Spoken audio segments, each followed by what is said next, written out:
Jadi selalu kayak kemewahan lah zaman dulunya. Tapi pas sudah di penjara tuh banyak orang yang lebih susah loh. Bahkan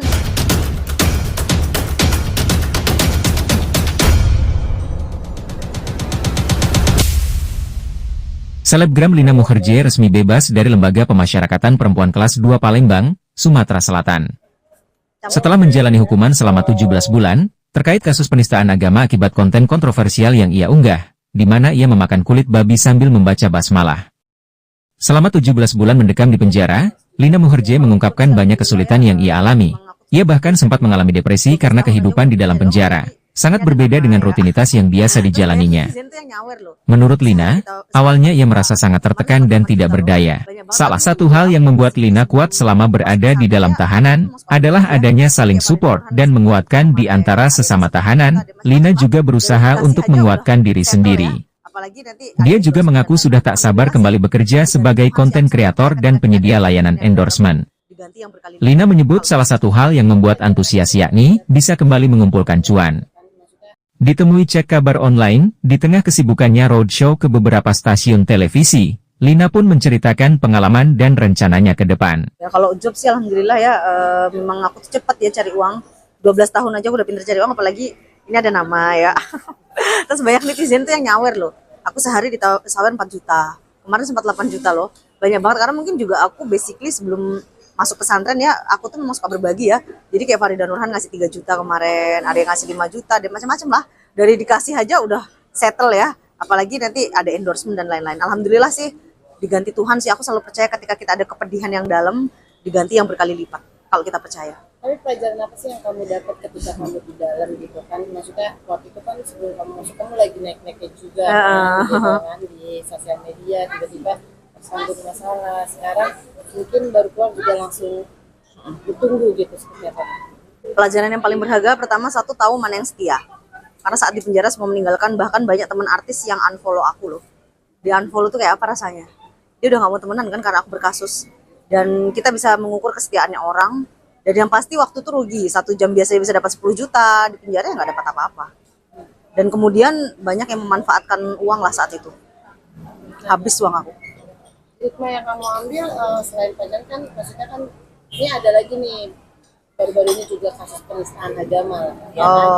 Mungkin kamu penistaan agamanya berbeda, baru-baru ini juga viral. Seperti apa sih kamu yang udah mengalami kasus itu melihatnya?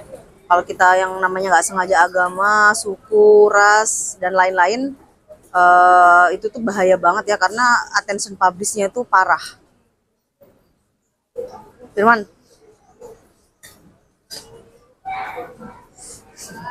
Attention publish-nya parah ya, dan itu Ini nggak apa-apa ya? ya nggak apa-apa nanti kita. Oh iya. Ada gosip. Nanti berdampak di diri kita ya kalau Iya. itu. Jadi kalau kita tuh gini, kesalahan kita tuh misalnya kecil, ya kecil ini. Kalau attention publiknya terlalu tajam, kena. Kesalahan kita besar, tapi kalau publiknya nggak terlalu ini kan, jadi segala sesuatu tuh dari gimana respon masyarakat. Jadi yang namanya penistaan pasti responnya terbesar. Contoh kayak Basuki Cahaya, Bapak Ahok ya, dan Mukherjee kayak gitu. Jadi yang paling bahaya itu suku, agama sih. Dan kamu kapok nggak sih nanti, maksudnya agak takut juga nggak sih untuk buat konten-konten yang mungkin sedikit nyeleneh? Kalau bikin konten nggak mungkin kapok, tapi nggak mau yang berbau agama. Karena gini juga loh, saya tuh nggak tahu kalau itu tuh bakal membahayakan diri. Nggak mungkin kan kita menjarain diri sendiri. Saya nggak tahu gitu. Jadi kalau tahu ya pasti aku nggak mau lah kayak gitu. Ya pastinya dengan pelajaran ini, melakukan apapun dikaji dulu. Ini kira-kira memicu kontroversi nggak? Jadi untuk manajer tuh harus lebih detail lagi lah untuk Firman yang lagi ada di situ. Lihat baik-baik. Selama di dalam itu berapa lama dan apa saja yang dijalani ketika di dalam itu sendiri? Nah, aku bikin nail art sendiri loh dari kuku. Jadi aku tuh bisa buka salon, aku bisa ngedesain, menjahit, terus menyulam, merajut, semuanya banyak hal yang aku bisa sih. Karena untuk mengisi hari-hari itu supaya roda itu berputar, karena nggak ada HP, nggak ada apa-apa di penjara itu. Panas, jadi kita tuh harus benar-benar banyak kegiatan sih. Jadi itulah yang mengisi, dan aku kan ada 543 orang ya, sebenarnya kapasitas 100 loh. Sampai 500 banget, dan aku tuh menanyakan semua permasalahan itu apa. Ternyata ekonomi, sampai orang jual narkoba, sampai orang nipu. Jadi aku mempelajari misalnya pasal 374 apa. Jadi aku tuh belajar hukum, pemasyarakatan, pengayoman, gimana caranya tuh mendapatkan ilmu yang baru kayak gitu sih. Berarti bisa dikatakan ada hikmah di balik semua itu. Ya, pastilah. Jadi ada ilmu yang kamu dapat banyak di dalam saat kamu di dalam gitu kan. Iya. hobi-hobi baru kamu juga ada? Ada. Ya ada hal-hal tuh gimana ya, kalau di luar tuh aku tuh boros loh. Aku tuh selalu branded ya, karena memang kan gaulnya ke India, sama artis Bollywood. Jadi selalu kayak kemewahan lah zaman dulunya. Tapi pas sudah di penjara tuh banyak orang yang lebih susah loh. Bahkan 100.000 tuh sangat bermanfaat. Kan ada yang ngurusin aku ya, misalnya kayak sebulan gaji mereka tuh 100.000 loh. Sedangkan aku gaji asistenku di sini 5 juta. Jadi harus bersyukur banget. Nah, buatnya mas wartawannya di sini, mbak medianya, bersyukurlah nggak pernah ngerasain pesantren kayak aku. Karena sadis. Berarti nggak mau lagi nih ya Kalina, jangan sampai ya. Ya, nauzubillah, kalau bisa jangan sih. Tapi nggak mau takabur juga ya, semoga jangan ya.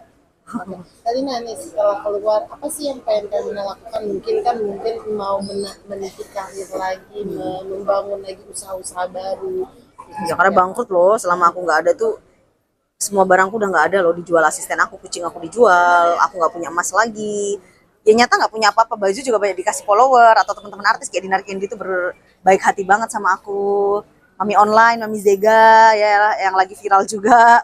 Bang Saipul yang beberapa kali busuk, dan Kak Anissa Bahar, ya aku terima kasih. Jadi aku pengen meniti karir itu, maksudnya ya kalau bisa dapat respon positif ya, jangan sampai jadi public enemy sih. Tapi kan harus perlahan untuk memperbaiki, itu kan butuh proses sih. Tapi alhamdulillah responnya sih sejauh ini sangat baik, dan banyak yang pada kasihan juga sih. Ketika kamu live di TikTok kan mungkin tadi kamu bilang banyak yang nyawer, terus gimana sih respon-respon masyarakat ketika kamu kembali gitu, kayak menunggu banget nih seorang Lina. Pada kangen aku lucu sih. Aku baca komentar selalu dibilang aku tuh lucu sih, apa adanya. Dan banyak artis yang mau ngajak podcast aku tuh, kayak Kak Robby Purba tuh, dia bilang aku ngefans loh sama kamu. Ya jadi gini, ada artis yang unfollow aku misalnya kan, unfriend, tapi ada juga yang kayak Kak Robby Purba tuh yang kayak kasih aku support. Aku tetap seneng sama kamu tuh orangnya apa adanya. Jadi kita harus melihat komen yang dimana orang positif yang masih nerima kita, keluarga, rekan artis yang masih nerima, netizen yang masih komen positif, yang nggak nerima kan nggak apa-apa, namanya orang kan nggak mungkin semuanya seneng kayak gitu sih. Dan siapa yang menguatkan Balina hingga akhirnya bisa melewati ujian yang berat ini? Ini asisten aku, kesayangan aku, si Firman, tapi dia nggak mau on kamera ya. Dia tuh selalu menyemangati aku, kamu tuh adalah berlian loh, dimanapun tetap berlian. Kalau kita tuh warga binaan misalnya ya, kayak yang ada di dalam, dia kan nggak ngerti dunia selebriti itu kayak apa. Walaupun tahu selebriti dia nggak akan tahu, tapi kalau asisten aku dan manajer aku tahu gimana income. Jadi dia akan menghargai aku, kamu ingat lo keluar kamu siapa. Kamu harus ingat itunya aja sih. Ketika di dalam terbayang ya, kenapa saya bisa di dalam tempat seperti ini, dan stres juga nggak ketika itu terjadi? Stres lah. Stres? Nggak bisa lihat laki, nggak ada laki loh. Ini kan lihat kalian kan ganteng-ganteng kayak gini, aku happy banget. Rasanya mataku langsung kayak keluar gitu loh. Seneng aku lihat manis kayak orang India. Di sana nggak ada laki-laki, gimana coba? Pasti menderita lah. Apalagi di nama kerja nggak ada laki-laki. Sepi ya, hampa itu. Sepi, hampa banget. Berarti udah setelah keluar ini mulai mencari nih ya. Aku harus mencari laki-laki yang pertama kali. Laki-laki seperti apa sih yang Kalina cari? Bikin judul beda ya nih laki-laki. Wah, sebenarnya kalau laki-laki aku pastinya yang pertama itu kalau bisa sih ekonominya bagus ya. Maksudnya gini, karena kalau di dunia artis ini nggak mesti penghasilan kan. Kalau ekonominya bagus, dia kan otomatis kalau orang punya ekonomi yang bagus, dia udah menyayangi dirinya. Ketika dirinya udah disayangi, pasti bisa menyayangi aku sih. Jadi itu, dan yang pasti nggak berkhianat ya, nggak tukang selingkuh kalau bisa sih. Tapi kayaknya susah deh. Tapi kalau untuk physically, Yang penting ini ya, kalau physically dia bersih aja sih. Karena kalau ganteng kan relatif, yang bersih maksudnya jangan yang jorok, karena aku udah jorok sih. Jadi kalau jorok ketemu jorok nanti anaknya lebih minus lagi. jadi kamu mengakui kalau diri kamu Aku jorok sih, malas aku bersih-bersih. Lihat aja rambutku aku sisirin. jadi kamu mencari yang berbeda dengan kamu ya? Iya dong, Saling pastinya. mengisi ya? Iya. Tapi sudah ada belum sih Hah? jawabannya? Belum, aku lagi pusing nih, pacarku utang 400 juta malah nggak ada bayar. Aku tadi telepon, mana uangnya, nggak dibayar, nggak ada duit, Dek. Ya jadi aku stres, aku cari cowok ya. Kalau yang nggak punya uang, misalnya bahasa gaul kan moko gitu kan. Ibaratnya nggak punya uang, hidupnya nggak bahagia. Yang punya uang tukang selingkuh. Ini yang udah baik, soleh, ngutang, kabur lagi. Jadi aku bingung nih. Nggak tahu lah, aku pusing, kepalaku langsung. Tapi ini nanti ketika menikah di usia berapa dan berapa tahun lagi akan menikah?